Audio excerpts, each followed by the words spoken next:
সুজিত পণ্ডিত। আসছি।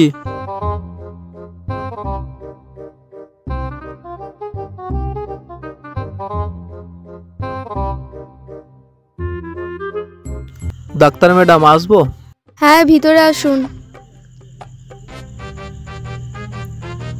বসুন।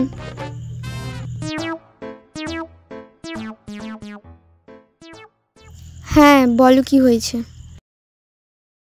আসলে ডাক্তার ম্যাডাম, আমার অস্থানে প্রচুর ব্যথা। একটা ছোট একটা বড় হয়ে গেছে। বুঝেছি, এটা ডাক্তারি ভাষায় হার্নিয়া বলে, আর দেশি ভাষায় একাশিরা। কোনো ব্যাপার না, এখনই অপারেশন করে দিচ্ছি। এখনই করবেন?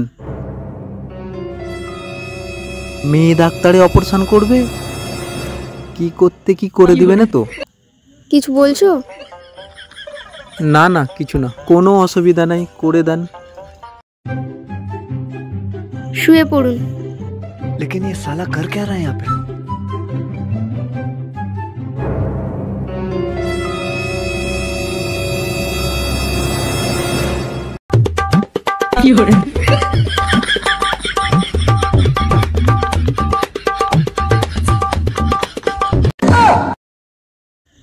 এই রে, কাঁটাটা বড় হয়ে গেছে। বড়টা বের করতে গিয়ে ছোটটা বেরিয়ে গেছে। এরপর কি করি? এটা এখন রাখি, তারপর দেখা যাবে। এটা এখন এখানে রেখে দিই।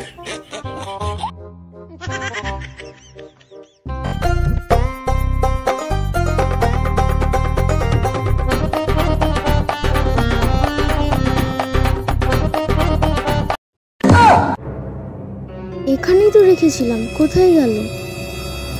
ইঁদুরে নিয়ে পালিয়ে গেল না তো?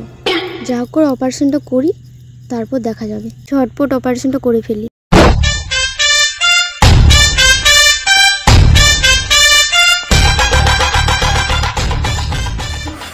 চোর বাঁচান বেঁচেছি।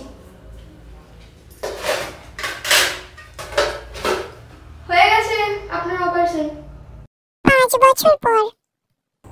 অনেকদিন তো হয়ে গেল, এই বিষয়টা মানে সবাই ভুলে গিয়েছে। একবার চেম্বার থেকে ঘুরে আসি।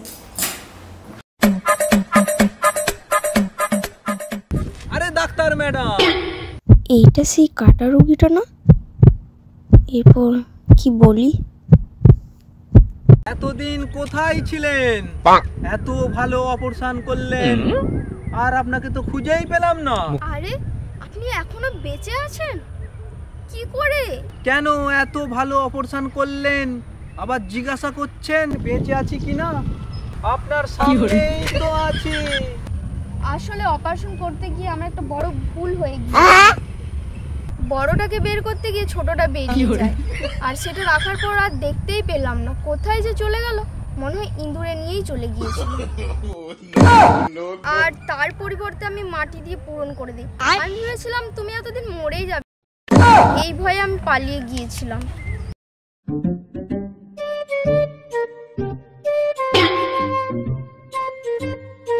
समझ रहे हो आप? समझ रहे हो? ওরে সালা ম্যাডাম, ওই জন্যই তো ভাবছি আমার একদিকে চুল আর একদিকে ঘাস বেরোচ্ছে কেন।